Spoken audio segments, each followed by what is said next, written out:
the relationship between the chair and the CEO is absolutely critical. I think the first thing that's important is making sure that you're both aligned on the mission. Both aligned on where the organisation needs to go and the pace at which it needs to get there. The relationship with the chairman and the CEO is critical. If you don't get that right at the beginning, you can be in trouble. So you've got to remember, what is the chairman's role and how can you best get the value out of the chairman? And he's or she is trying to get the best out of you as well. I think there's an extent to which the chair and the chief exec just need to have a really clear line of communication. And it's an interesting relationship because you both need to kind of have each other's back to some extent, and yet there must also be room for constructive dialogue between you, either way. I think it's also really, really important that in that relationship with the chair there is a lot of challenge, a both-way challenge, because those conversations are critically important in shaping how you then go as a CEO to the board.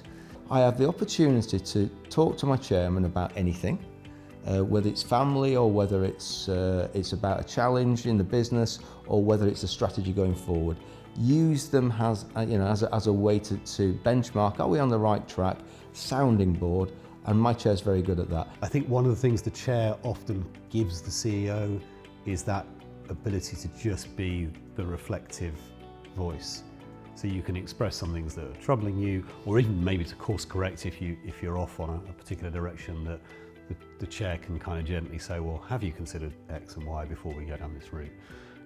So I think it is, and I would say that the most important aspect of that is in the one-to-one conversations that are outside of the formal governance. But don't underestimate, the chairman can still turn around and be a challenging person within the board. And that's quite odd when you're a new CEO, is sometimes you go, well, last night you were saying do this, do that, and then you're in the board meeting and saying, well, actually, I think that this is different. So they do have two roles. I find that having great challenge sessions also helps me to sharpen my thinking, helps me then to also get some other perspective.